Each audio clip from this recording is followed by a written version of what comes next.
Welcome back to my channel. We are going to try natural colorants in melt and pour today.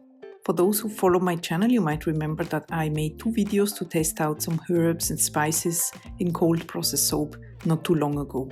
Some results were really totally unexpected. I will leave that video in the link down below for you to check out if you're interested. I thought it would be great to try the same on melt and pour, and as always, this is an experiment on camera.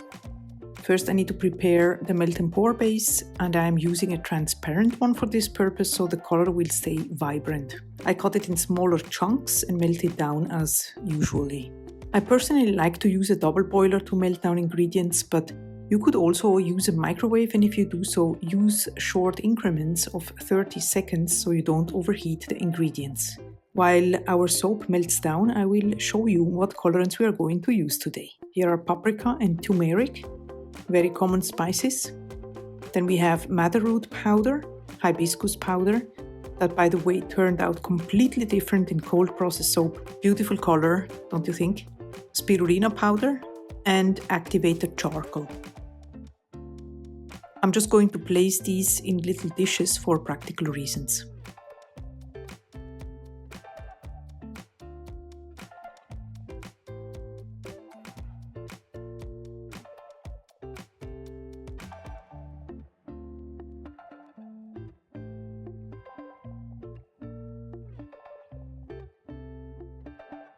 Meanwhile, the soap is fully melted and I'm going to split off about 100 milliliters with this heat-safe measuring jug with markings. It makes it very easy and practical for me to do it that way. Let's go now ahead and add the hibiscus powder. I like to use a whisk in general when trying to incorporate colorants in melt and pour. And you see what happens? The powder does not dissolve at all. So we need a plan B here. I'm guessing the thing to do is to just pre-mix the powders with a little bit of rubbing alcohol. Let's see if this works out now.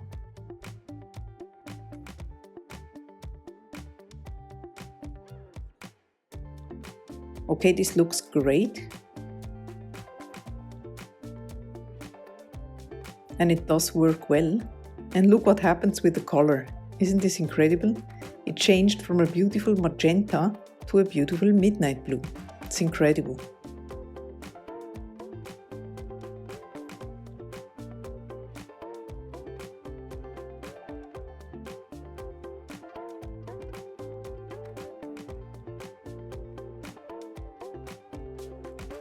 So it looks like natural colorants need to be treated like pigments.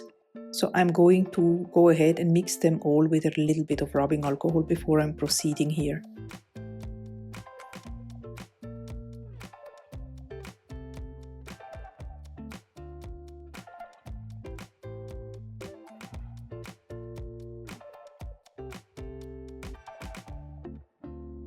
The next one is turmeric powder or curcuma.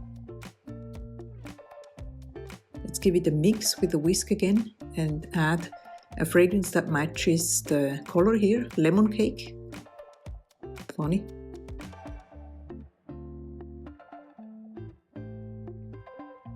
Then we have paprika powder, and I expect this one to be very vibrant. This one turned out also very nicely in cold process soap, by the way. I add a fragrance called tomato leaf from Scent Perfect.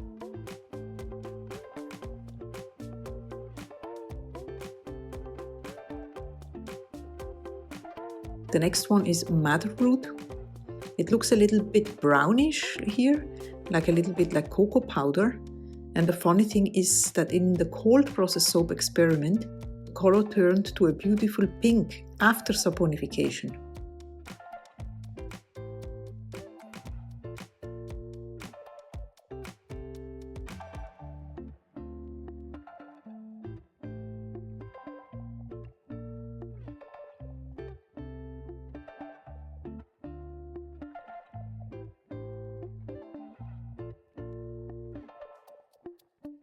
Now we are ready for the spirulina powder, a nice rich green, and I'm adding a tropical fragrance oil here.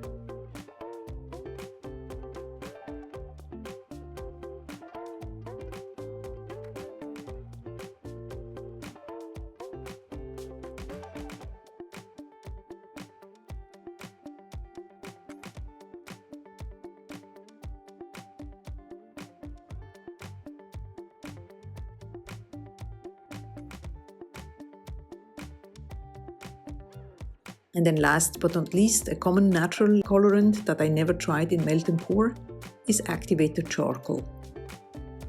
And for this one here I chose a licorice and blackcurrant fragrance oil. Absolutely beautiful from Saint Perfect. Now we leave it for a couple of hours to harden and then we come back to display it. So here we go. Turmeric or curcuma, nice vibrant yellow. Madderroot powder. Activated charcoal. Remember we used just a little bit so you could go more vibrant, of course. Hibiscus powder, resulting in a nice dark blue instead of the nice Bordeaux color or pink. Paprika gives a nice orange color. And finally the Spirulina, where we also just used a tiny bit, but it has a nice green tint to it. Here is our first try. Remember when the powder didn't really blend well into the soap? This is how it came out. Looks a little bit like a galaxy. Why not? I hope you enjoyed this experiment as much as I did, and if you're interested in other soap making videos or experiments, check out the playlist on the screen where you can find many more. Feel free to subscribe and see you next time. Bye!